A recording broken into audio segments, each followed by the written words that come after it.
Hello, Hot Vibes. And welcome back to Sense8 Season 2, Episode 3, Obligate Mutualisms. Yes, I'll be honest, I completely forget who says it and when.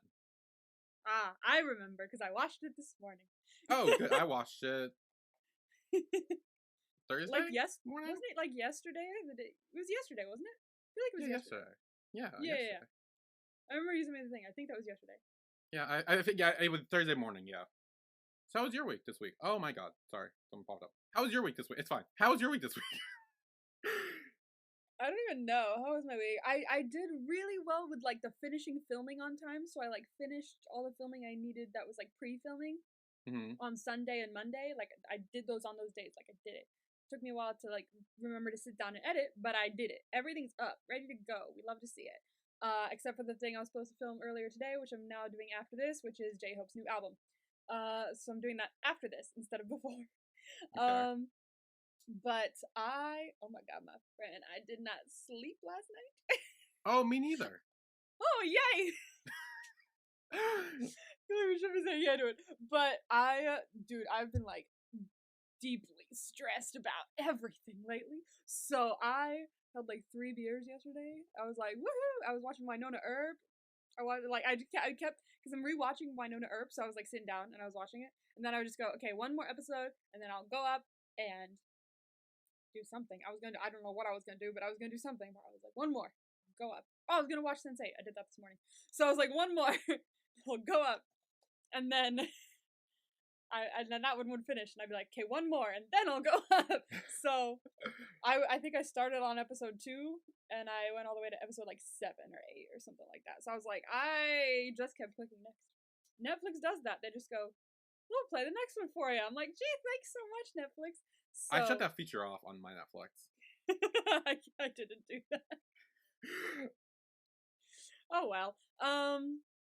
Also, oh my god, I was into a ship. I've always been into the ship, but like I was into a ship when I was like really, really obsessed with 911 on Fox. 911, great show. Like I love it in general, not just because of the ship. And I don't think I watched the last like 2 seasons that have happened. And apparently the last season was supposed to be the last one because they canceled it, but then ABC picked it up. And I was like, oh my god. So like it's now picked up, and the new like 3-parter for the last 3 weeks has come up. And it's because whenever they open up a new season, they do this like really big disaster.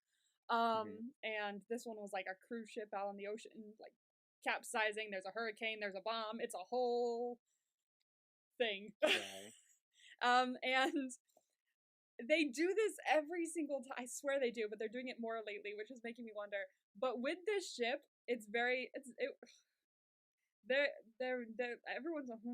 wants them to get together. But then everyone on the other side's going, they're not gonna get together, they're both straight dudes, what's wrong with you? I'm like, have you seen some of that? Come on. So like it's one of those things, and like I want them to get together so badly, and I've wanted them to get together so badly for a while. And they've been, since the new season's coming up, they've been popping up in interviews together again, because it's always these two. They're always in interviews together. And they usually do this each season just to be like, oh yeah, we're gonna get up to some fun stuff, aren't we? But like I swear to god, they're doing it more often this time around, and they're being like slightly more specific, like, oh, we're gonna give the people what they want, but like not specifying what, and being like, ooh, their relationship is gonna go through like a movement, like it's like. So I'm like, I'm like, I can't become Delulu about this again. I really can't, because if you're tricking me again, I'm gonna throw my phone at the wall. I can't deal with that heartbreak again. But I think I'm falling deep again, because I watched the last 3 episodes, and the newest one was last night, and I was like, oh, this is so good, love it. But then the next episode is like has one of their names in the title, and there still came out for it where like he has like his hand on the other guy's shoulder, and I was like, oh my god. And everyone, it's like trending #1 on Tumblr just because of that fucking picture. Everyone's losing their shit. It's not even an interesting picture. It's people do that on Tumblr. It's like, yeah, it's a thing. So last night I literally didn't go to sleep until 6, and then I woke up at 6:30. So, or this morning. This morning. because my cat woke me up at 6:30. I went, okay, I'm going to bed now. 6 o'clock in the morning. And then 6:30, my cat's like, time to wake up. I was like, I hate you. So I was up all night reading fanfic. Oh wow. And I was like, shit. I was with every fic I was going, I'm not gonna fall deeper into this hole that I used to be in. And I was like, every fanfic I was like, shit, no, I'm gonna fall pretty deep again. So, but like, if it does turn out to be a thing, because everyone's like, I don't know, this time seems kind of real, guys. It does. It seems kind of real. Like if I've mentioned that to my mom, and she's like, every time I do, she's like, give it up. They're straight for the love of God. Like this is like the one where she's like, oh my God, you gotta leave them alone. And I was like, no. But like, if they do turn out to be, like, part of me like wants them to turn out to be just so I can say I told you so. Yeah. So badly. So that's what I've been focusing on for the last 24 hours. Aside from watching Winona Earp again, just for the lesbians. But yeah, that was my week pretty much. How was yours? Well, it's been rainy a lot, which isn't fun. Last like 48 hours it's been raining. Yeah. Yeah. I got LASIK. Yoo-hoo! Yes. And fun fact, I'll actually talk more about that tomorrow in our 23.5 episode. Oh, really? Okay. There's a specific reason why I want to talk about it in that episode, but we'll get there. So, all right. If y'all are interested in how that went, you can check that episode out because there's a reason I need to talk about it there. Yeah, I think that was about it, really, this week. Nothing. Yeah, it wasn't eventful, was it? No. No. Anyway. Sensate. So, season 2, episode 3, Obligate Mutualisms. So, this one is very, like, it's kind of information heavy, but in a really pretty way, to be honest with you. Like, I had a lot of fun watching this episode. I didn't realize how much I loved a lot of little things that happened in this episode. I was deeply stressed at some parts, not gonna lie. Yeah, oh no, I figured you would be deeply stressed at some parts. That's why I was like, oh, what should I give? Like, especially because I said earlier with a prediction of, if one of them was gonna die, it would most likely be Sun, and here it was Sun in the moment. I was like, are you fucking serious? This better not happen. Like, I was deeply stressed in this moment. But Don't you worry. That's I would have prepared you. I feel like I would have tried to prepare you. See, no, here's the thing. I wouldn't have wanted you to prepare me, though. That's the thing. Like, I'm one of the people where I don't want to know. Like, if someone's gonna die, I don't want to know about it till it's happening, because otherwise I'm gonna be very, like, on edge the entire time, rather than just in that moment. I feel like I wouldn't have. I feel like, since I'm a Slytherin, so I like to be very tricky. And I know you sometimes will try and go the roundabout way of being like, but this is why they're not great. And I'll go, oh, I really love them. And you're like, well, I tried. So, so I feel like we go like ever so slightly opposite ways, but like, yeah, no, whenever you're just like, I really love this character, I'll be like, yeah. Anyway. Yeah. Continue with your love. But yeah, no, she's okay. No worries. I would have been really deeply pissed if she died, because I really love her. Leaving off from the last one, where they figured out where the whole, or at least some of the bosses of Whispers, or the people who were kind of in BPO, kind of reside and have their main base of operations. So while Whispers is fixing himself up in the mirror in the interrogation room that he usually meets Will in, Will's looking pretty cocky. He's clean shaven. He's looking a lot better, not on many drugs. And yeah, he looks like he's doing wonderful. Whispers does not. He's like, I may have underestimated you. He's like, oh really? And he turns to his clusters and goes, he underestimated. Like, he's like talking to the cluster, trying to like inform them of what he's talking about, and they're all giggling and like having champagne, and I'm like, I love y'all so much, my little family here. But they're all toasting, having a great time, and he was like, that was the longest stakeout of my life, but paid off. And Whisper tells Will that it's been quite a while since one of us got to one of them, meaning like Will getting to Kroom, Richard Wilson Kroom, I think was his name. And he's like, oh, That's quite funny that you're calling it one of us. Like, I get we might be the same species, but we are not mutually exclusive. Not us. And Will's kind of just done bullshitting. He knows how hierarchies work. A sensate will probably never be in charge of a company of sapiens. He knows how all this goes down. He's a cop. He's kind of seen stuff like this before, but not like this deep, you know? But he knows Kroom is near. He's like, if because of all this hierarchy stuff, because you have someone basically up your ass all the time and breathing down your neck, I know they're not far. There is someone watching this conversation, and I need to talk to him. And so Whispers is like, no, you're not gonna do that. But Will has Nomi dig up some information on Kroom, and apparently his aunt is sick, and he sent her flowers.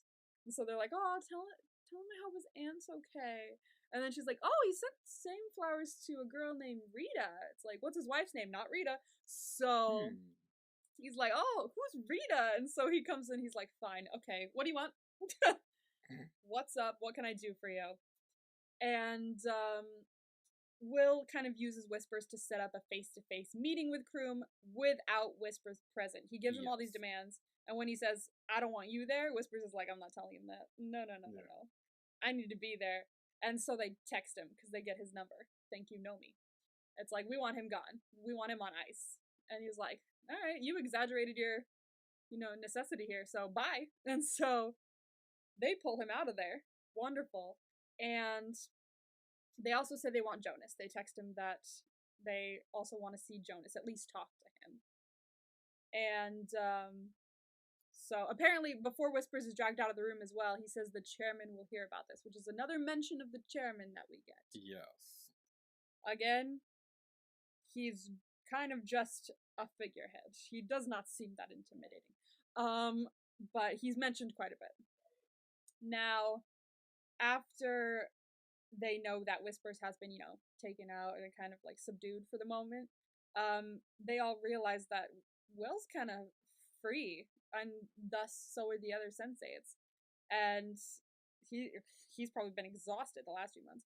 But they're like, oh my god, we can go now. So Riley... This was way too fucking easy. I knew for sure this was not the end. Oh, yeah. Like, I was like, this is too fucking easy. We're only 3 episodes into the season? Nah, fuck that. This is not Absolutely. No, it's way too easy for sure, but it's a nice moment. Like... It was, but again, I was just like... I mean, celebrate while you can, I guess, but like, I know all this is gonna come crashing down in like 2 seconds.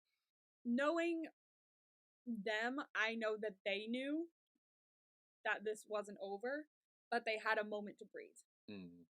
They were like, he's basically on ice, and we're talking with the top brass for the moment. So for the moment, Whispers is out of our hands, and we don't have to worry about him right now. So I can go outside into the sunlight, and we can all feel it together. And what's really beautiful is that when you think about it, when they all go outside, or when Will technically is going outside, he doesn't just get the feeling of sun on his face. He gets the feeling of sun on his face after not having it for a while. Yeah. And so everyone else is feeling that same exact type of feeling, because they can all feel what he's feeling. Like, it's not just sun. It's sun after, like, forever. Yeah. So, it's free sun. So, it's just a wonderful, wonderful scene, and it's really pretty, and it just, they're all so happy, and it's just, at least they get a moment, A moment to be happy.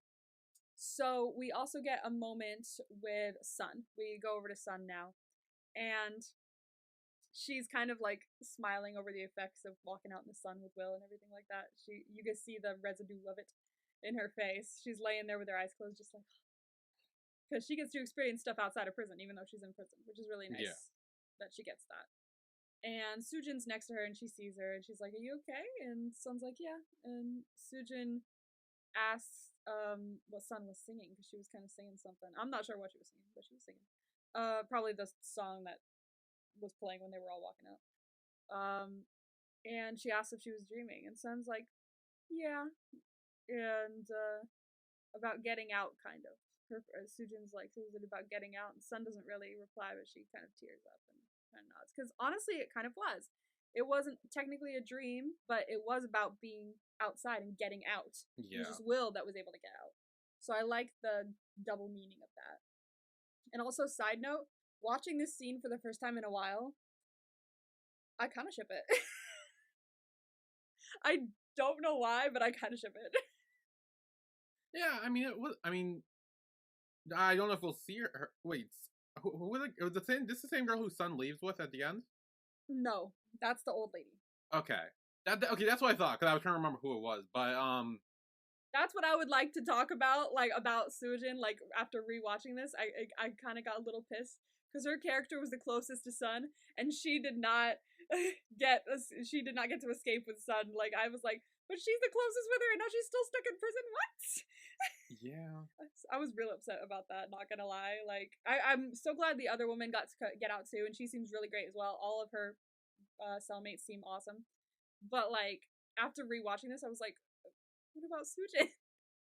So that was the thing I was kind of sad about her character because that's really, is that the last time we see her? That might be the last time we see her. yeah. Because I was gonna say like I know you were like, oh, I ship it. And I'm kind of like I'm not sure if we'll ever see her again because she's stuck in prison. Son got out. Like odds. I'm hoping she doesn't need to go back there. You know, a little miffed from all that. You know, I was like, come on, why?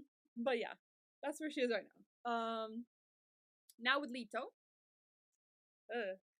Lito walks into a meeting with his agent and his manager. He's having a great day because of he's riding the high of the walk with Will. He's admiring the view. He's just in a very positive mood. And he admits that, oh yeah, I know Angels didn't do too well, but I have a great idea for the next film and my character in it. I have a feeling I could work with it. And his team was like, oh, we have bad news. The studio pulled the offer. And he was like, what? Why? And it's like, oh, they want to go in a different direction. Apparently, they're invoking the morals clause in the deal, which is dumb. But he's no longer in this movie that he was going to be in. Yeah, he was like, oh, shit, but now we can go for a better deal because we always refuse offers because you're always too busy. So here's a big pile of scripts, go through them, pick what you fall in love with next, and we'll see what we can do. But he doesn't seem too thrilled or too excited because what's to say they're not going to pull the next project, you know? So next with Nomi and Amanita, they're getting ready for a night out. And they're really happy. They're talking about carbs. She was like, pasta, pizza, and Amanita's like, yes, carbs, period. Yes, I'm in. I was like, same, girly, honestly. They seem really happy and giggly because like everyone's just in such a good mood. But that is very soon ripped from their hands because with Sun, these guards come in the middle of the night and take her from her cell, and they're like, "Oh, prisoner, come with us." And Minjong, the older woman, is like, "This weird. I don't know about that. Something's off here." And back with Nomi and Amida, Bug's like, "Oh, angels, you look hot. Have fun. Great night out." But as they turn around to leave, Sun appears and is like, "Help me. Yeah. Help me out because something bad's gonna happen." And Nomi and Will appear next to Sun where she is. And Will's like, the guards aren't from this prison. The uniforms are too big. No other guards here carry tasers and they have them. Something's off. And so Nomi turns around to tell Amanita, hey, Sun thinks the guards are going to kill her. And Amanita's like, the hell they are. I was like, I love you. I love you so much. So the trio, including Bug, rush to their computers to get, in the zone.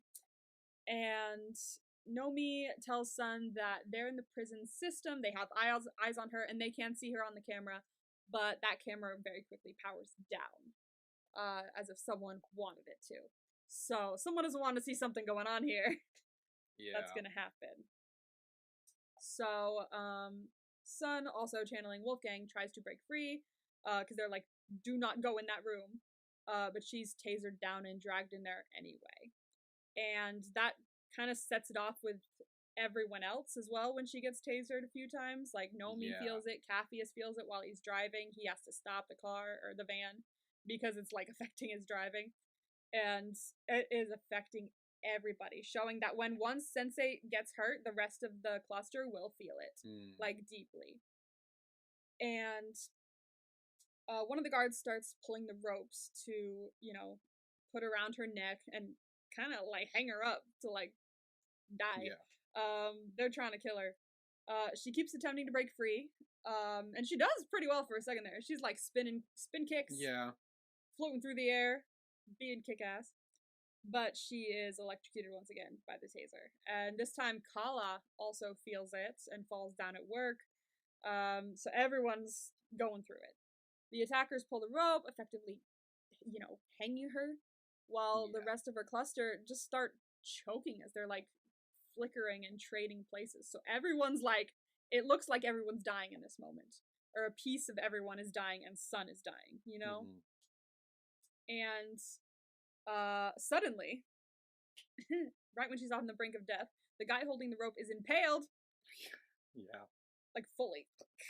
And he has to let go of the rope because, death. Oh, thank God. Yeah, I know. Phew. I was like so stressed during this moment. I was so stressed. You were like, if she's fucking dead, I swear to God. Well, because like there was a good moment where like she or like whoever it was coming to wasn't moving, and I was like, did she just die? And then fortunately, what's her name come and impale the dude, and I'm like, oh, thank God, I was gonna have a heart attack. Oh yeah, they were being like very specifically like, oh yeah, she's dead. Psych. Yeah, she's not actually. So yeah, mean, I know. But terrifying. She's okay though.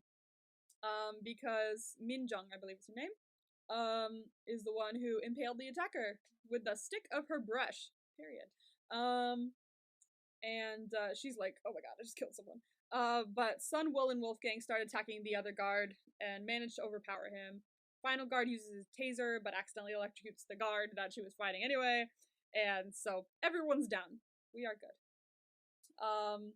She also, like, the last guy, she does jump him while she's floating with the thing around her neck and snaps his neck with her legs. Yeah. Damn. Yeah, that was pretty cool. I mean, power move, honestly. There were a lot of like acrobat like fight styles. Yeah. In the scene, which I really thought was cool. I really like the editing. One of my favorite like things about this show is the editing and the way it like changes between people, but also the like practical ways they do it, which there will be a part that comes up that I'll mention where they do it. It's a very small part, but like it's all practical and I find it so interesting. But we will get to that in a moment. So the cluster is recovering with their friends and colleagues in their own spots. Kind of like worrying over them, like, oh my God, call an ambulance, Jesus. I'm like, oh no, I'm okay now. I'm good. I was about to die for a second there, but I'm good. Sun removes the rope from her neck. She thanks Minjong. And Minjong says that she recognized the look in the guard's eyes as the same one that her husband would have. She said he thought he could do whatever he wanted to me. And like her husband, the fake guards will not make that same mistake again. And I'm like, I love y'all so much. So she was like, no. Hell no. And so she went and saved her. So they are now in this room full of dead guards. That's basically their current status. Nomi, back with Nomi, she assures Bug and Amanita that she's fine, because she's just been, dying on the ground. And everyone's checking up on Sun to make sure she's okay. And she's like, oh, I'm alright, I'm alright. And Minjong's like, who's she talking to? Like, it's one of those weird moments of like, okay, I'm just gonna ignore that. But Bug's like, I own the prison alarm system right now. We are good. So channeling Will, Sun takes off her handcuffs. Minjong says they can only extend her sentence, which is no threat to her. She doesn't care, so she'll take responsibility for this. But Sun says that she could just come with her. Like, I'm getting out of here, so I suggest you just come with me. You don't need to take responsibility for shit. Yeah. And so she's like, where are we even going? And Sun retrieves the keys from one of the dead attackers via Lito, who goes, jailbreak, baby, and Sun repeats it. And I'm like, I love all y'all. So they're getting out of here. They make their way out of the building. Sun sneaks up on a smoking guard and knocks him unconscious. This is one of two moments in this episode where practical effects. I know the other one too. Yeah. Yeah, because I think we see like Wolfgang like walking behind him, and then it like cuts to a corner, and Sun comes out, and it's just like her, and she like takes a cigarette and just like beats out of him. It's like one person. I can't remember who it is first. I feel like it's Will or Lito first, like, and then it's like it's Wolfgang, and then it's Sun, and I'm like, I freaking love this show. Like, that was all practical. There was no editing done there, and I really admire that. I think it was, yeah, it was Will. It was Will. I have it up. So that was hella cool. She sneaks up on him. I love how she takes a cigarette first. She's like, bye. Yeah, she's like, oh, mine. Mine, thank you. And she smokes it as well. I'm like, you're so cool. I'm not gonna lie, you're just awesome. So they keep moving. They go to a prison bus, and Capheus hotwires it and gets Sun gets in the driver's seat, and Minjung is like, do you know how to drive a bus? And it just turns over to her, but it's Capheus. It's like, do I know how to drive a bus? Please. Of course I can drive a bus. And they start driving out of there. They have to stop at a gate, though, and a guard is telling Sun that the bus's departure is not on the schedule. And so Sun is, like, hesitating for a second, going like, oh god, what do I do? And Leto pops up, because he's our answer when we need to lie or fake something. Yeah. Or charm someone.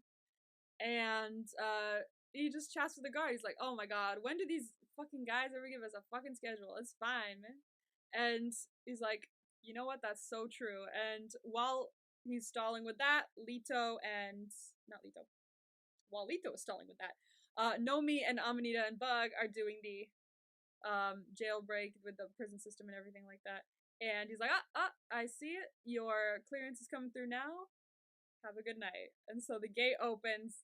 She's able to drive out of there. She's free. She's free. Sun's free. Sun's free. It's so exciting. So let's see. What's next? What's my spot? Okay. So as they drive out, and Nomi and Amanita are like, "Oh my god, did we just help someone break out of prison?" We kind of flash over to Sun driving. She's like, "I don't know where to go now." And Wolfgang's like, "They're gonna be setting up like blockades and helicopters. They'll be shutting down streets. They're gonna be looking. So we need to find an empty parking lot." Not an empty one. A parking lot full of cars. Parking lot. A full parking lot specifically, so we can find a good way to get out of here. So they park, leave the bus there, and Wolfgang, Capheus, and Will are looking for kind of the best car to steal. And they find a pretty good one. It's very old. It doesn't have Wi-Fi technology. Wouldn't beep probably if you unlocked it. And Wolfgang uses a tool to unlock the car. He takes a piece of an umbrella from the back and he unlocks the car. And Minjung asks Sun how a banker's daughter learned how to steal and hotwire a car. And Sun is like, other lives? Yeah. And she goes down. This is the other one I wanted to mention. The other scene that's practical without, like, editing is she goes down back behind the door to go back to hotwiring it, and then Wolfgang pops up and closes the door. So it's very much like... The one I was talking about came a little earlier with the bus, where I'm pretty sure we see, like, Capheus' hands doing the busting, and when it cuts it back, it's like we see Sun there instead. Oh, okay. Yeah. Yeah, that was the one, I remember that one too, but that was the one I was totally thinking of, that one.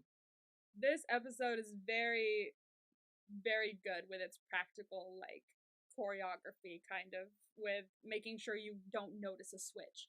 And it's all practical, and it had nothing to do with, like, editing or anything like that. I found that so interesting how they were able to play with stuff like that. There's a movie that I really like called Last Night in Soho that played with that a lot as well. There's a whole dance scene where this girl who can, like, see... It's kind of hard to explain. She's, like, sees dead people sometimes, but it's, like, specific dead people. And she ends up staying in this room. She ends up renting out this room, and there's a ghost kind of attached to it, or a memory of a ghost attached to it. And it's this girl from, like, the 60s. And she's, like, very, you know, like, a star, like, someone who shined, you know? She had that charisma. And she was, like, in awe of her when she would, like, go into her memories when she'd go to sleep at night. And in the whole opening sequence of her going into that first dream, it's very much like you see this other girl in the mirrors as she's walking down the stairs. Very cool. And she has a whole dance scene with Matt Smith, who was in Doctor Who. And as the camera would go around, when they'd spin, she would, like, duck and the other girl would come up. And at the end, it looked so perfectly seamless, where they would just keep trading off like that, when cameras would just go into ever so slightly a blind spot, and it was just perfectly choreographed like that, where it's just, you don't need editing for that, and it's I love when people do that, when they go, oh, we don't need a computer, we could just do camera tricks. And I really love when people do that. So I love seeing the little things they did in this episode for those camera tricks. So Actually, question, because I've been thinking about this for a while. I figured now it will be a good time to bring up, since we kind of just saw like all the senseis kind of use their like own ability, like Leto, like talking his guard out of the way, and Kathy with the boss, and Wolfgang with the car, and like all that stuff. We see like what each kind of sensei brings to the table. If you were a sensei, what would your like specialty be, do you think? Shit. Deep question, I know. See, because I feel like I've thought about this. Like, whenever I'm, like, at work and being like, oh, my life sucks, I'll be like, well, what if I was a sensei? And I would be, like, dreaming, like, and disassociating as I did my work. But I feel like I couldn't think about, like, what my thing would be because I didn't have one. Oh, no. I don't know. I don't think I have a special talent. I guess, like, niceness. If that's, like, a thing. Because, like, I know some people are like have a harsher personality or just like grumpy or sometimes like I guess what I could maybe do is like people are just like, what are you doing? I could be kind of like that charmer like Leto. Like I wouldn't be able to lie really. I can lie actually. That's a lie. I can lie. Not to sound suspicious. But I would just be like, oh my gosh, yeah, of course, no problem. Like I could customer service a bitch like nobody's business. So I think that would probably be the best thing I could drag out of my head for whatever that would be. How about you? So I would actually, the reason I brought it up was because I also think about this when I'm at work and shit, just like doing whatever. And so I had a couple in mind. Like one, I think lying, I'd be able to do that too, or like acting in a role or whatever, because I took a lot of acting stuff. But also another one is making sure, like, the only way I can really phrase this in a way that people would understand probably would be covering up a scene. It sounds bad, I know, hear me out. One, I've been a custodian for like 5 or 6 years, so I know how to like clean things to get shit done. But also, even ever since I was younger, like, sometimes like my parents would have like cookies somewhere in like the cabinet or whatever, and like when I would open the cabinet to see where it was, I would memorize where like everything was beforehand. And I would slowly take one out at a time, one out at a time. Got the cookies, got what I grabbed, put it back the exact same way, so like no one would know that was tampered with. And like, I still do that to this day. Like if I ever like, like I'm always very precise about, okay, so this is where this was, this is where that was. Just like if I ever like move things or whatever, take things, I always like, okay, so this is how everything was before. No one will know. And like, I'm very like particular with that stuff. So I think that would be a big like specialty of mine, which is why I call it covering up a scene, because like if you're covering up a crime scene, I guess that's kind of like, no, obviously not like a real crime scene, I'm just saying, but like something in that realm I feel like would be a specialty of mine. I see that. Yeah, no, I feel like there's a couple of little personality tweaks and things that we could grab and use. That like not even one, because like all of these people like do have a very specific like personality trait or hobby that allows them to help out, but they also like have multiple. Like I think the best example might be like Will, because like not only can he fight, like because we see him in the fight scene sometimes, but he's also very like smart, and like he's a cop, he's a detective, so he kind of knows like how to like analyze everything like that. Yeah, so I think he's like maybe the best example of like having multiple like, I guess, personality strength or whatever. Also, who was my other one? I guess Wolfgang, because he could do he could get you in places a lot, being able to pick safes, locks, what have you, and also kick butt. So like there's like multiple things that a lot of them have as well. Like Cassius's positivity probably would help in a lot of situations, but also him being the getaway driver. So and Sun obviously go them with Will and Wolfgang, where they can all like kick butt. But they also all kick butt in different ways, because they like Will is like a cop, so that's like his training. Wolfgang is like, I guess, like, you know, gang wise, like fighting, and Sun is more like specific martial arts, like boxing type fighting. So I would say like that, and then Cappy's, you know, bus driver / positivity. Kala's good with like medicine and pharmaceutical stuff and everything. Lito's an actor and can lie. Nomi's a hacker. Riley. I love her so much. Is there. I love you Like, so much, Riley. I do. I really love you. I think she is very nice. she's very nice. I think But so far, every time there's like a scene where like everyone kind of comes together, she has really done nothing. that's a very good point, and I don't think I've ever noticed that. I love you so much, Riley. I do, and you've been through a lot of shit. Yeah, like I mean, she brings trauma to the table, but also I feel like everyone has trauma. So like, I mean, she brings trauma to the table, which means she could also technically bring empathy, which is the other side of it. So she's able to like talk to everyone in a way where she like understands their pain, I guess. I feel like Riley like the cheerleader of the group, really. Like, I feel bad saying it, and like I never really noticed this till now, but like Riley, no offense, is like kind of like the weakest of the sensates, I'd say. Like when it comes to like skill wise, I'd say. Yeah, she does skill wise. She doesn't bring a lot, but I think a little later on this season, she will be the keeper of a good chunk of information because of her being able to like meet someone and other people as well, like eye contact wise. So she will bring stuff in the future that has to like will help in that way, kind of. Okay. But I do see what you're saying, and I didn't really notice it, and then now I do notice it, and I was really thinking about it, and I was like, wait, actually, what has she done? Like everyone else is like so like it, and then she's just like again she like the cheerleader of the group. She like everyone else is like quarterback or lineback or kicker or whatever, and she just like on the side cheerleading, be like, you can do it, let's go. Like everyone will be very like helpful. Everyone will be like punching and kicking, and then like and being like, oh, do this, like da da da, using their skills, and then at the end of it all, she'll be like, are you okay? No, oh, you know what's funny? Because I think it was the first episode of the season where Sun's being interrogated or whatever, and like it cuts to her, and all she does is like guard, help, Guard. That's all like I'm just like really. Hey, she thought about it, which is a positive thing. She's also been the person that Will has been able to lean on, which is something. True. Yeah. Again, she's the cheerleader. She is the cheerleader because like she was like she's here there for Will. Because like Will obviously probably wouldn't have gone through all the shit he has without her there. Like I stand by that. Like, and I'm not saying she's like useless, but like she's definitely is probably the weakest in terms of strength or skills. I'm trying to think of all of her different things. She's had many encounters with different types of drugs that may happen in the future. I would argue that Kala is more like smart when it comes to like mixing drugs as well. Pharmaceutical, wise. Yeah. But she's probably like, she's musical. She's musical. I don't know how that helps. I think it does. It does help in a specific scene later on, and we'll see what that is. She also knows multiple languages, so that is a positive thing. Well, technically, they all do if they all. Like... Yeah, because they all speak multiple languages, but she also speaks French, I believe.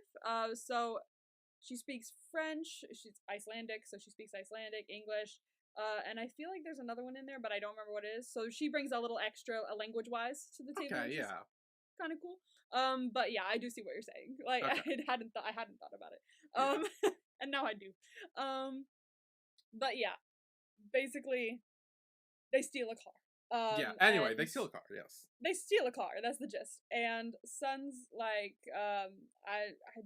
where should we go? And Min-jung's like, I don't mean to interrupt your self-chat, but I know where we can go. I have a friend that lives nearby. So we can definitely go there. She's like, you trust her? And she's like, oh, with my life. So evidently this is a safe place to go. Now with Wolfgang,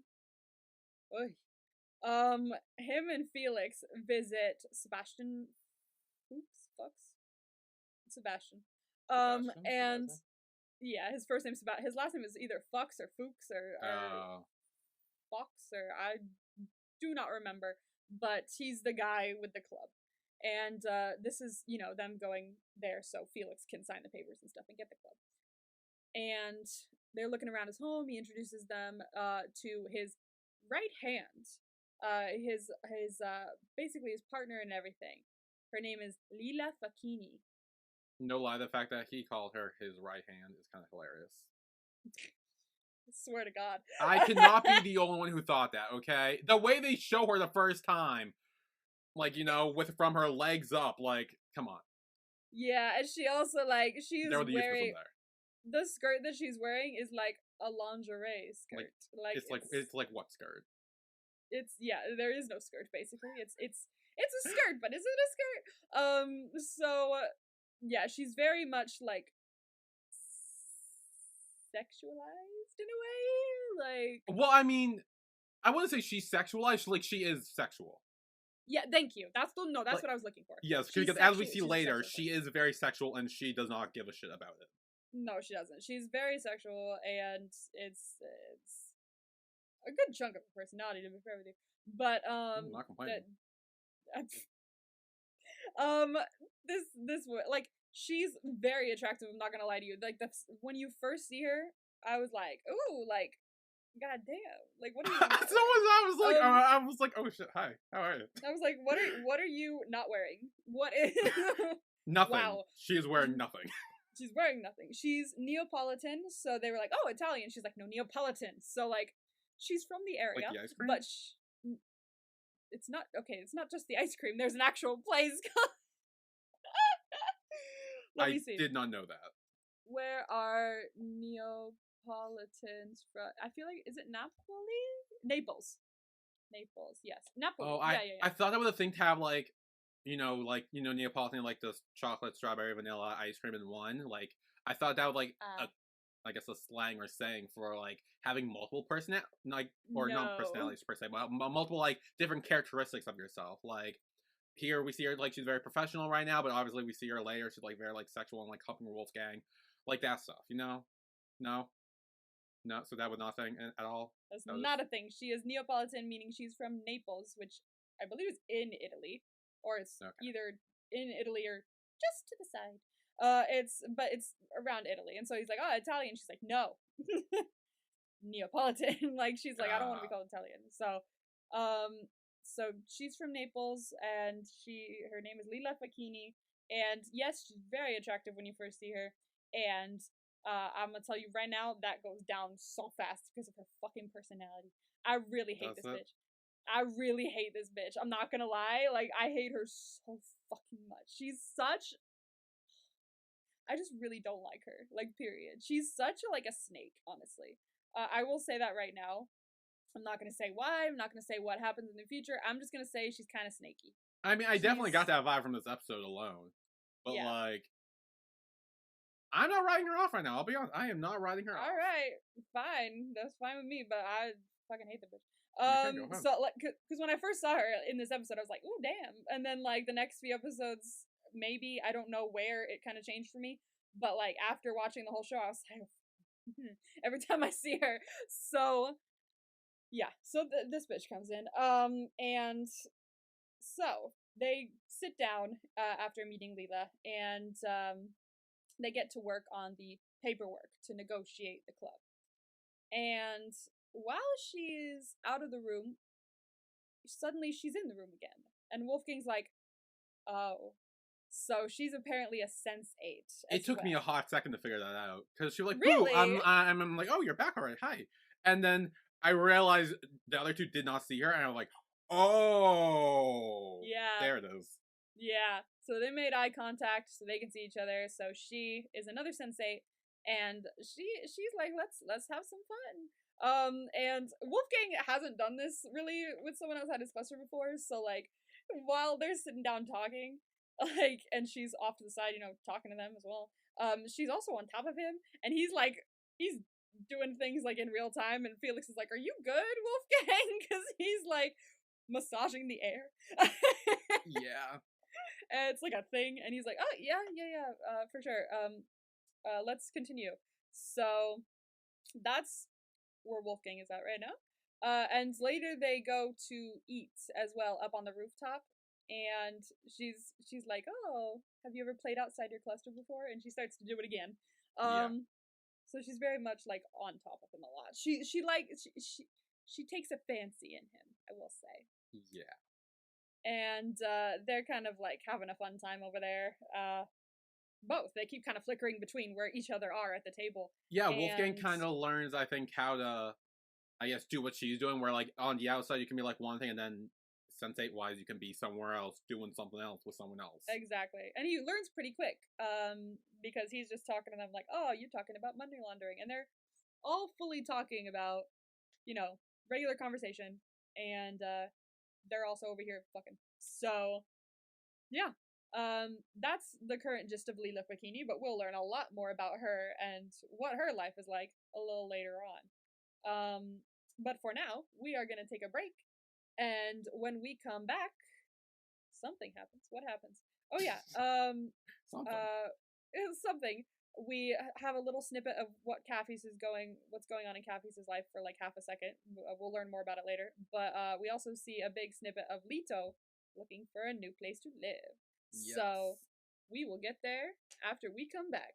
Okay.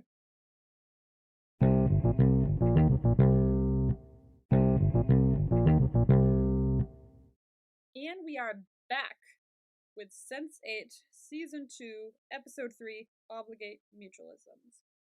We get kind of a moment with Capheus. It's a small one, but we do get a little more insight into something that is going to be a thing with his character moving forward. He tries to buy fresh water from a guy named Ken in his area, and Ken tells him that the prices have gone up because of election season. So that's something to keep in mind. This will become part of his plot line. We're going to see more about the election season and water and things like that. Is he going to run for mayor or president or whatever role there is? I don't know. I guess we'll have to see, won't we? I guess. But fun theory.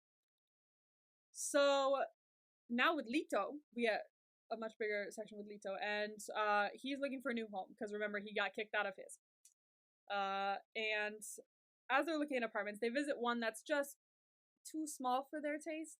And as Leto's in like the bedroom, I believe, you can see the cars going into the garage right under their bedroom, and it's a little much for him, and he's freaking out. He's like, the cars, you can see the cars. He's like, right, parking. Hernando's like, right, what about parking? He's like, no, I'm not talking about cars. You can see the cars. So he's freaking out. Why? I'm sorry. Why is he freaking out about cars? Am I stupid? Because you can see the cars, and you can hear them coming into the garage space underneath their apartment, and it's disruptive. Oh, okay. It's under their like bedroom, so like it would be if they're sleeping at night, there are 50 billion cars coming in, it'd probably be a little disruptive. Okay, yeah, no, I get that.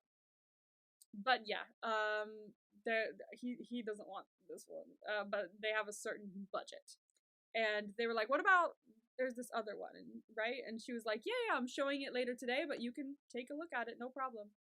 And so they're up there looking at it, and him and Leto and Danny are walking back and forth going, oh my god. So evidently they like it a lot more. It's got a really big balcony.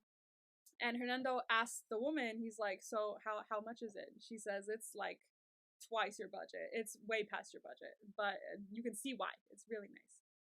And Hernando's like, I really wish that we had more money. Because Leto's so happy. He's like, I want this one. He's like, but it's twice. It's twice as much. And I wish I took this job as a museum curator and paid more of my share. And Leto's like, no, because you love teaching. You're doing what you love. And that's not something to regret or wish you'd taken another job for because you're doing something that you love. And Leto's regretting that he didn't save all his money from when he was acting more in bigger projects. Because he's like, everyone says, hold on to your money, but no, I didn't listen. So they're in this predicament now because of that. And now they can't afford this apartment. But then Daniela runs over, and she's very excited. She was like, "Oh my god, guys, I've seen the bathroom, I've seen the bathtub, and we can all fit in it." She's very excited, and they're like, "Oh my god, wait, problem solved. Daddy can pay her share, and we can all live here, and we can afford the apartment. That would make it way more affordable, and we can actually all live here." So Hernando's like, "Wait, the fact that we can all fit in the bathtub means it must be ours." And so they're having a wonderful time. They're like, yay, we're getting the apartment. So they have a new apartment. This is going to be their apartment. It's lovely. It's perfect for them. They're all going to live here. By this point, especially by this point, I consider them as kind of like a throuple situation. And a lot of other people do as well. It's ish. I see what you mean. It's throuple-ish. Yeah, throuple-ish. But no. But it is. It's throuple-ish though. It's more like they're like they are a trio. I'd say they are definitely a trio. They are definitely all very close. Yes. However, I wouldn't consider them a throuple because two of them directly are dating. The other person is not. There's no romantic involvement with either of the two. There kind of is, because she Other has, than her like, touching herself when they fuck, there is no romantic involvement. because that's their mutual thing. That's what they do. Like, that's like when they fuck, that's her job. Like, that's like that's they have. Like, if they ever get married, Lito and Hernando are gonna get married. Danny's not gonna get married with them. True. I mean, like, it's never spoken of. I'm gonna tell you that now. But like, they consider themselves a family. Like, they talk about it all the time. Well, yeah, like again, this is like my I definitely see them as a family or like as a trio or like very close. I see that. I feel like a throuple is when all three of them, or at least maybe two people with one person who like the equal person, are in a romantic relationship in some way. That's how I consider a throuple, at least. So that's why I'm saying no to this. But yeah, and by the way, touching yourself while watching two people fuck does not make you part of a throuple. Because I'm sure there are a bunch of perverts who do that through a glass window that, also do not. But that's not a mutually beneficial relationship, now is it? That's a creep in a window. No, that's a creep in a window. That's not a mutually beneficial relationship. She's getting what she needs out of it. They're getting what they need out of it. This is a mutually beneficial relationship. You say they know. I have yet to see confirmation that they know yet. No, they know. That's why that's why Hernando's like, we can all fit in the bathtub. They know. I have yet to hear that confirmation, though. Dude, you don't need to hear it. They know. Like, they know. They fully know. Unless there is a confirmation where they are fucking Danny's touching herself and they look over to her and like give her a little like nod, be like, yeah. Okay. It's not a secret. They do this all the time. You just don't fully see it. She's involved. They're all involved. That's why I said double-ish. Because, like... Okay, here. Describes a certain kind of committed relationship structure. A certain kind of a committed relationship structure between three people. It doesn't say anything else specific, like everyone has to be dating each other. It's a certain kind of relationship between three people. But you could just say that as friends. Like, you could, like, I have two other friends that could consider us a committed relationship. A certain kind of committed relationship structure between three people. Voila. So this is, in my opinion, and most people like who watch the show as well, they consider them kind of a throuple. Like, it's not 100% like discussed, like, hi, we're a throuple, and it's not 100% discussed that she goes, hi, this is my job when we all do it. Like, it's not perfectly discussed, but it's implied. They all know about this. So that they all know what their give and take is in this relationship. This is their unit. I still disagree. I don't see a throuple. I see the trio. I see them as, being a family or like a group, like very close. I see all that. I personally don't see it as a throuple. All right, but it kind of is. What do you guys think? Yeah, let us know. Throuple or no throuple? I will say throuple-ish, because I will say this, like, it's not touched on a lot later, but like we hear like a snippet of someone talking where it's like, oh, there's like, we hear something about another throuple somewhere in the distance. So this isn't our first like introduction to a throuple in this show. We'll hear some mention later on, kinda. So that's why I'm saying throuple-ish for this, because we get kind of more of one that's like a little more like touched on, but not touched on, I guess, later. People we know of already? I can't tell you yes or no, really. Because my other comparison to this would have been Nomi, Amanita, and Bugs. Like, would you consider them a throuple as well? No. That's the way I see it. Is like, yeah, they can all be very close and like, be living together. Other than the fact that she touched herself while they fuck, there's no real difference there. There is a real difference because they all love each other. This is their unit. This is their family. Do you not think Amanita, Nomi, and Bugs, and they all don't love each other and care for each other? No, they all love each other, but it's obviously in a different way. See, that's the thing. Like, just because there are three people who are all very close, and right now currently they're living together under the same roof or boat or. They are not a throuple. These three are kind of a throuple. I don't see a difference. I see those two groups as the same thing. It's two people who are in a relationship, and then a third party who's very close with said two people. And that's it. And right now, they're currently both living together. Except one is involved with them sexually, and one isn't. But sexual relation doesn't make like a defined relationship. No, it doesn't define a relationship. But we've seen in the show that it is a good basis for human connection that they touch on a lot in this show. So something to think about at the very least when it comes to their relationship. And the fact that all three of them are in a consensual sexual relationship is something to think about when you're thinking about if they're a throuple or I don't see it. not. All right, well, hopefully you'll see it later on, but like they're throuple-ish, in my opinion. They're like not the define all be all throuple, to be honest with you. They're throuple-ish in my opinion, and I like to refer to them more as family because, like, honestly, that's how Leto refers to them. Like, and I see that I see them as family. I see them as like a close knit group of people. Like, I see that. I just don't see throuple. That's why I say ish. You put ish in front of anything and then it works. Like, no, but you see what I mean when I say ish. Like the word ish is a very easy word to like yeah, but you can make that point with anything to be like, oh, I'm kind of right with like ish. Anyway, so now we go over to Sun, who they've arrived. Her and Minjung have arrived at this apartment. Minjung knocks on the door in a very specific way and like rings the doorbell like dun dun, like it's a secret knock kind of situation. And she opens the door and she seems really happy to see Minjung. She's like, oh my gosh. She's like, how did you get out? What is this? And so she like ushers them in real quick and is like, oh gosh, don't let anyone see you. So it seems that she can be trusted. She's making sure they get in safe and are away from prying eyes. Do we know the relation between these two? No, not really. No, we do. When they talk about it a little later on, and I'll mention this now actually since it connects to her scene. We'll just do this now.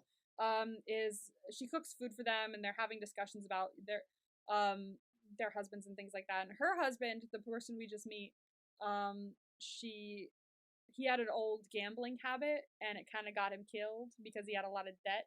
But when he jumped in front of a train to be rid of it, it then passed on to her. And so on that very last, like, they were like, oh, you can pay off your debt by, taking 10 trips over to Busan with this suitcase. So just take 10 little vacations over to Busan, have this suitcase with you every time you go, which presumably had drugs or drug money in it. And she'd be all paid off. And she'd like, the first 9 times went perfectly.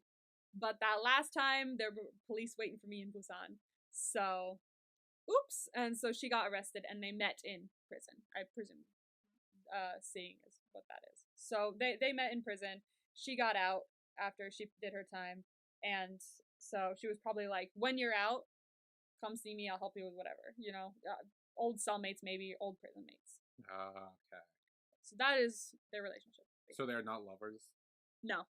Not that I know. I was totally getting that vibe. I know. I was like, I would have fucking loved that, knowing me. So with Will and Riley now, they're kind of like in the plan to talk to Jonas more because that was part of the stipulation of, I'll talk to you in person, but these are our demands. Talking to Jonas was one of them. So Will and Riley kind of stake out the train station where Jonas wanted to meet them. He chose this place, and he says that he chose it because if things go south and people start swarming the place because they know, where I've told you to go, you could just hop on any train in any direction and you're good. Yeah. Smart. Very smart. So Jonas comes up. He chats to Will a bit more, and we learn a lot more things. Like this train station, he also picked it because this was where he first saw his father, his birth father, his sensate birth father. I was going to say his sensate father? Yes, his sensate father. This is where he first saw him. It was a very emotional moment for him. And he also reveals that he died of cancer around, like, he was much older, and he was surrounded by all 80 or so of his children. So this, apparently any gender can give birth to a cluster. Okay, that was going to be my question, is like, yeah.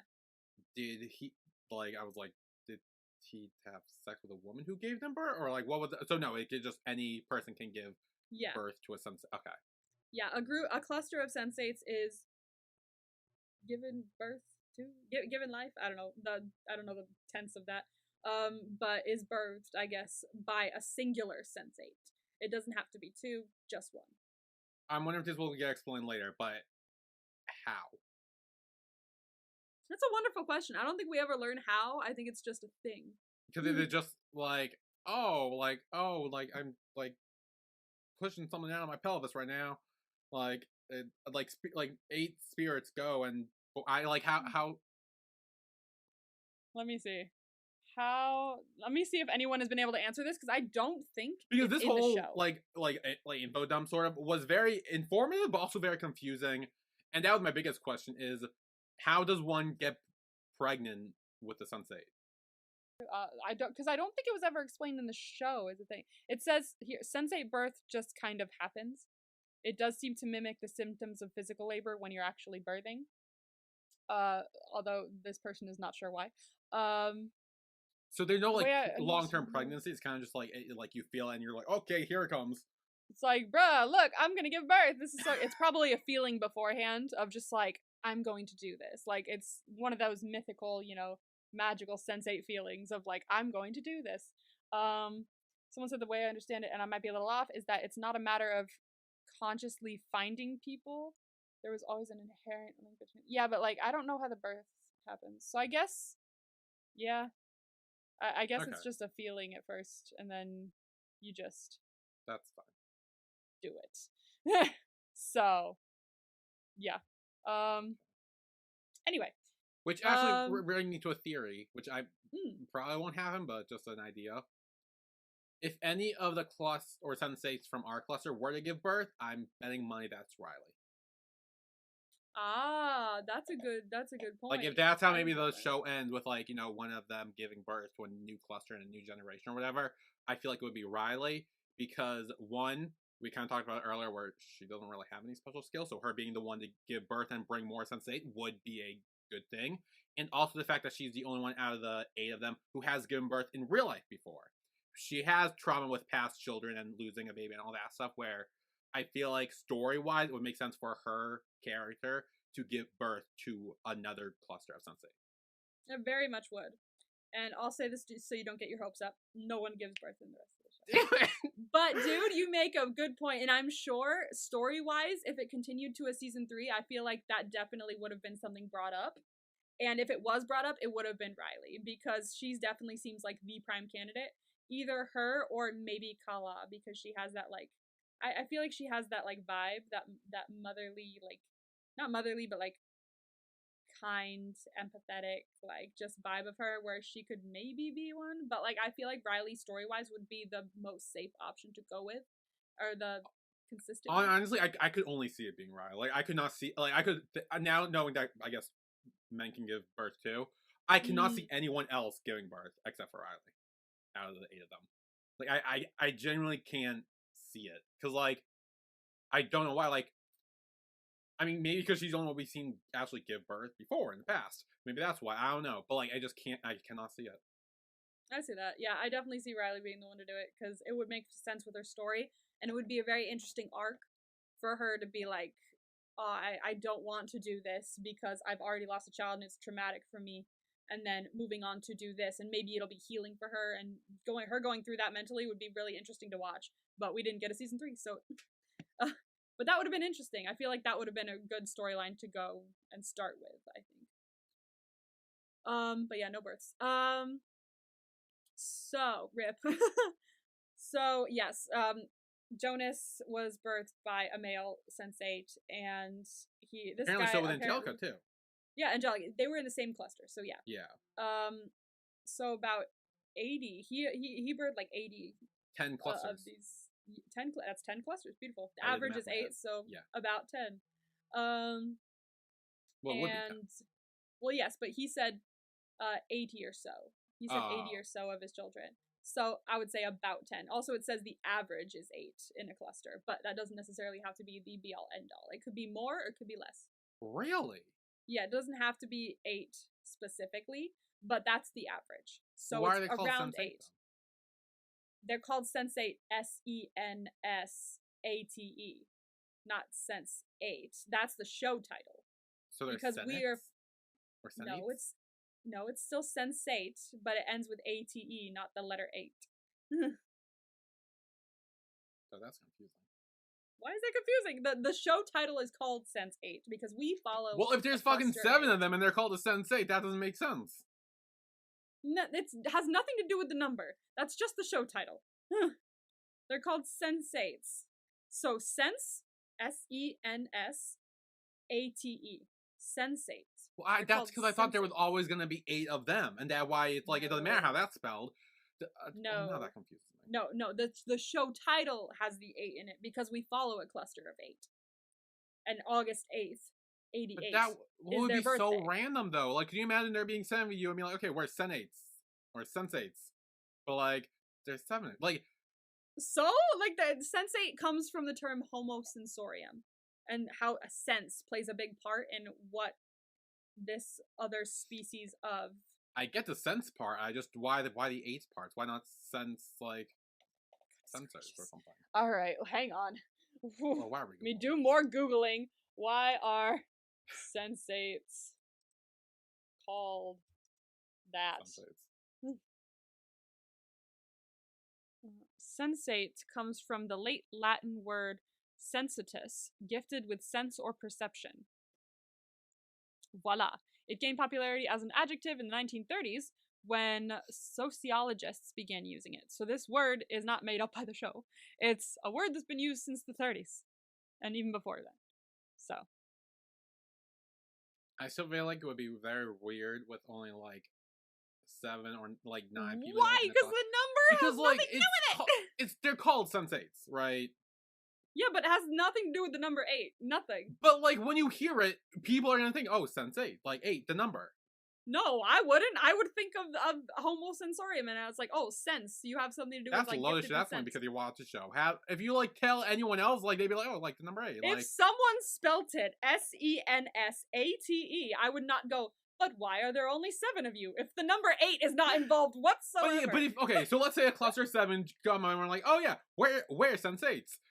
Why are there only 7 of you? Then you would say that because I wouldn't say that because they would say that, and I would be like, "Oh, sensei," as in sensate, because I. Well, that's only they spell it out for you. The word sensate with the letter 8 does not exist. It's a TV show title, my friend. I want you to remove that from your brain. It's just the title of the show we're watching. But I thought it made sense because I thought they were always in clusters of 8.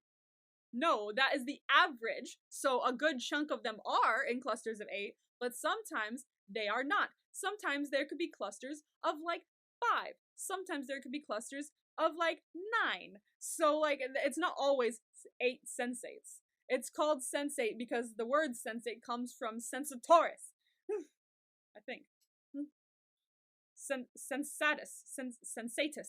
It comes from sensatus, which means gifted with the sense. Okay? 1930s. This has nothing to do with the number. Whatever, it still confuses me. Remove the number from your vocabulary. It's just to do with this cluster because they were born on August 8th, 1988, and there are 8 of them. 8, 8, 8, 8, 8, 8, 8, 8. Okay. Swear to God. Still confusing me, but we can move on. It's fine. I just don't get it. I don't get why you're confused. I don't get it either. English language, my friend. Anyway. So. Where even were we? Anyway, okay. Jonas talks about the past. Yes. So at any time in their lives, any gender can give birth to a cluster. And, there are thousands or tens of thousands of sensei in the world, and the population is increasing. So, people are paying attention, especially people at BPO. He tells the cluster about the genetic variables Angelica studied, and that the rest of his cluster is pretty much gone. He's the last one. But he does remember Angelica's first cluster, and he remembered it making her so happy. She just looked like she was on cloud 9, running around with everyone.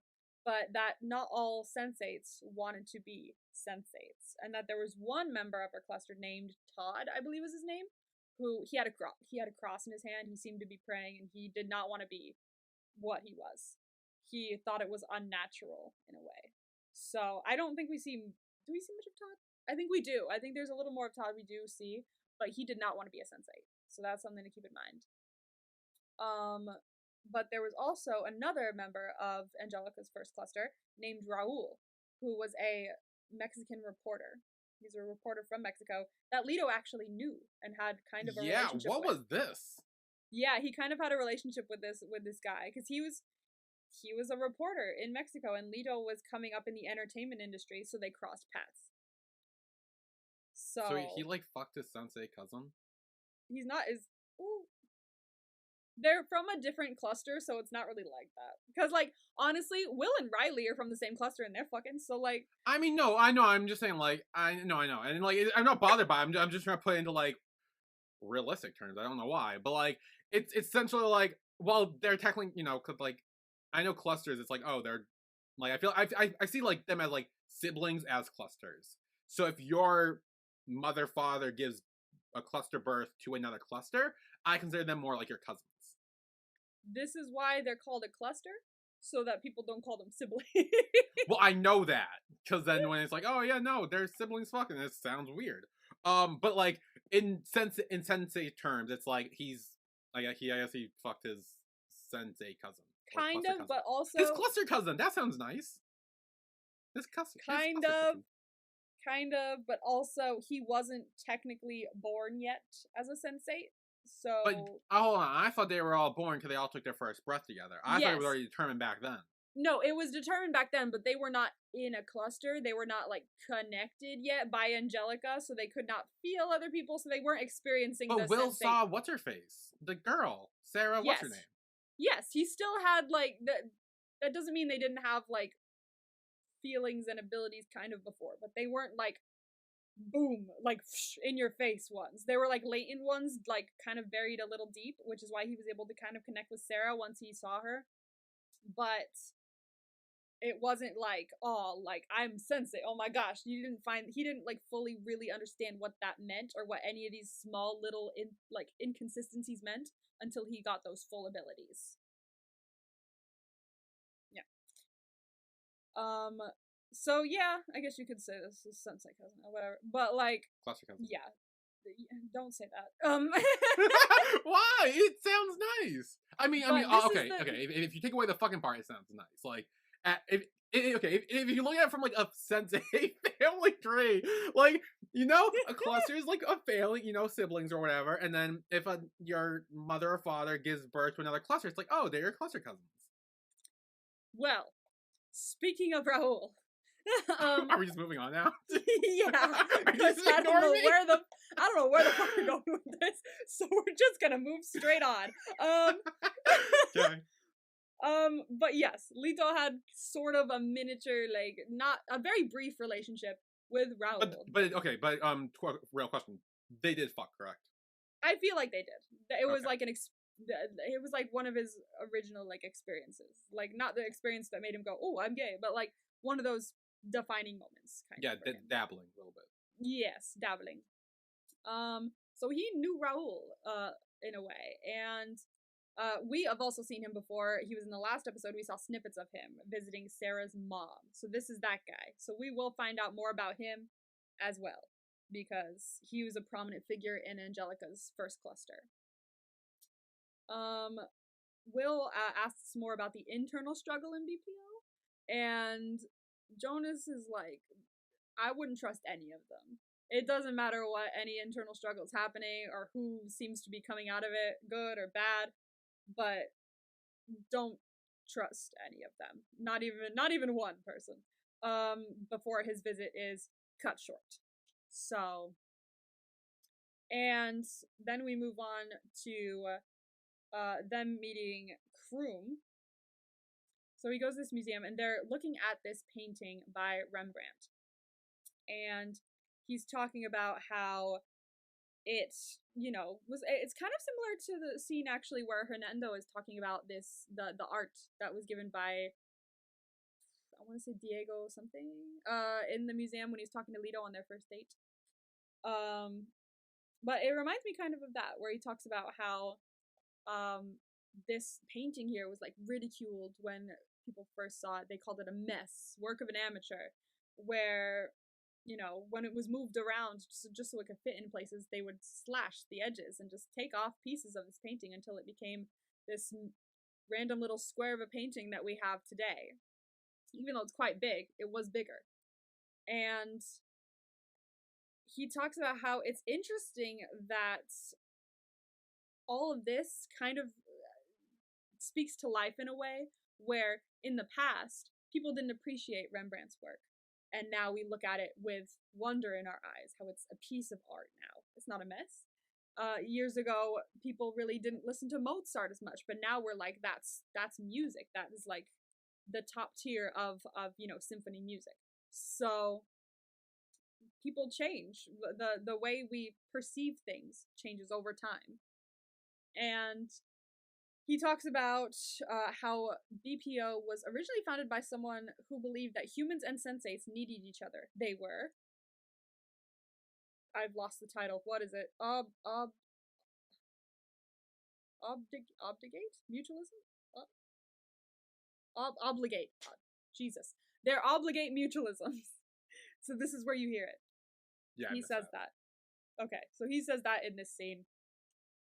The person who originally created and founded BPO was named, I believe, Ruth Al-Sadawi. I remember because there's another Al-Sadawi, so I can't remember if it's Ruth or something else. But Al-Sadawi created BPO with the, goal and thought that humans and sensates needed each other and we could benefit from each other. And after 9/11 and the Cold War and everything just constantly getting worse in the regular world, they realized, like, a lot of people started to see sensates were as kind of a threat. And so BPO turned into what it is today, trying to take down sensates. And Kroom says that he liked the original purpose of BPO that Al-Sadawi created. And he talks more about the painting, which I find this really cool, actually. How Rembrandt is actually in the painting himself, and he's the only one looking up at the flag, while everyone else is just looking at the person in the middle, or the focus of the painting. Rembrandt's tucked away in the back, and you see his eye looking towards the future. And I'm like, that's actually a very cool insight to the painting, because I'd never really thought of there's some things about art that I just don't get, but seeing little insights like that where it's explained to me, I appreciate that. But he does want to go back to Al-Sadawi's original, goal for BPO. And so, as a token of good faith, he gives Will some psi blockers, which are the little black pills that Whispers has been taking to block Will out whenever he needs him blocked out, and anyone else. He calls it a down payment for the future that hopefully will include both of us. And so they shake hands, but it won't, because they shake hands, they agree to kind of make this deal of let's help each other, make this okay. And as they're doing that, Whispers comes around the corner. Technically, it's a woman. Technically, it's a woman, but we see Whispers first because it's basically the same situation as, the vegetable, where Whispers is taking over this person. This person was lobotomized. So this is one of those lobotomized people. So Whispers is taking this woman over. She kills Kroom immediately, stabs him in the neck multiple times with some kind of knife. I don't know. She takes him out. So he's dead, and we've now lost a good ally in the in BPO, which sucks. And then she Whispers goes to attack Will, but Will's able to kind of like knock her down. Whispers. We'll say Whispers for now. Knock Whispers down. And as she's laying on the floor, Whispers grabs the knife, whatever it is, out of Kroom's neck and sticks it right in her own. Gracious. A bit of a terrifying image. But that is where the episode ends. Was it just me, or did the blood look really fake at this unseen? I don't know. Let me look. I didn't notice. I just saw blood, so. It kind of looked like very like colorful, like almost, or like very bright to be like real blood. Maybe with lighting or what, but it just, to me, I was like, is this like, I don't want to say it looked like CGI blood, but it kind of looked like CGI blood. Or maybe it was just the lighting or something. I think what it is the blood on that specific, like, kind of carpet. Like, not just the color, but the, like, fabric itself. It, like, keeps it kind of above and not seeping into it. And so it makes it look kind of cartoonish in the way that it's, like, 3D. Okay. I think that's what that is. That's what it looked like, at least. Okay. So that's where we end our episode. Yes. Goodness. What a cliffhanger. VIP. I say it every time. You MVP? say it every time. Every time. I don't say. know why. I don't know why. MVP. MVP. Who's your MVP? I know mine. 3, 2, 1. Son? Wolfgang. Oh, Wolfgang. Alright. Yes. Why you Wolfgang? I said Wolfgang for the sole purpose of he was able to, I guess, expand his sensate's abilities by being able to have a normal conversation while also doing some things with what's her face on the other side. And like he was able to like learn more how to control and not just like act like he was doing it in both places, you know. So he kind of expanded from that. Yeah.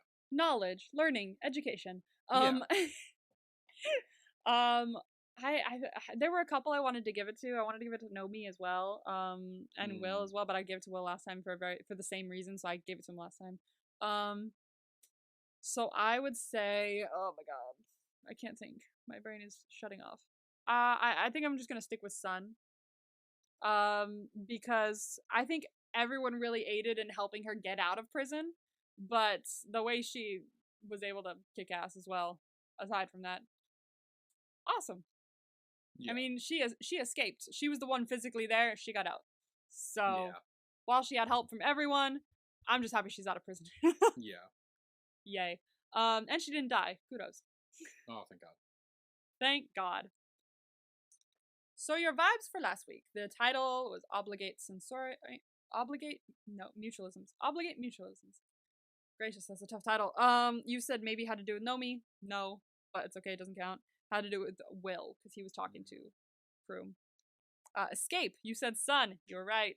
Yeah. Sun's out. Lila Facchini. You said Lito. You were wrong. But she was Italian, and I guess that has like romance language basics, so I see where you were going with it. The only reason I said was because they both start with Lee. Oh, that's probably, yeah, okay, that's a much less interesting reason then. It really is, so, but I'll be honest. That's okay. A New Home? You know what happened here?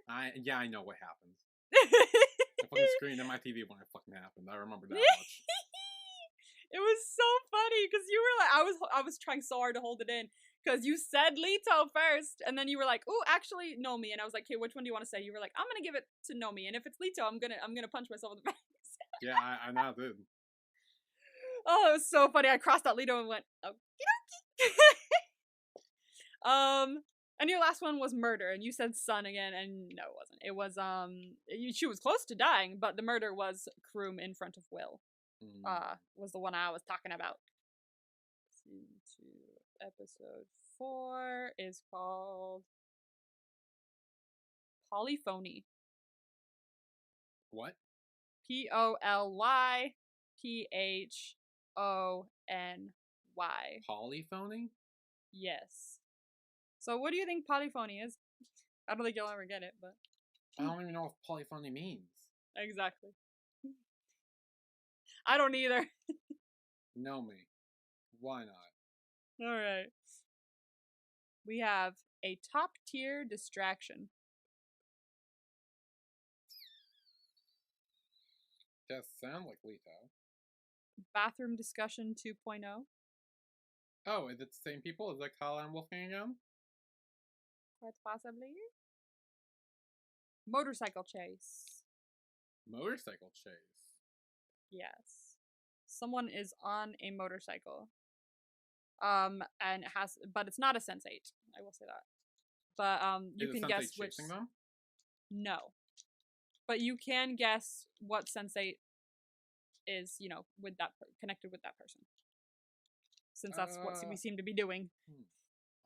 I guess I'll say Wolfgang. I was gonna say Wolfgang originally because I thought it would be him, but Raoul. Raoul. Yeah, the vibe is Raoul. Is he? Oh, do you mean? Oh, do you need me to associate with him with someone? Yes. Oh. Do you not know how this works by now? I mean, I don't know. Fucking. fucking Leto. If I tell you Raoul, the answer is not Raoul. Well, I mean, he's his own person. I don't know. He's his own person that's apparently not around anymore. He also is technically a sensate, so like technically fall in vain. Moon is your last one. Moon. Kala. Okay.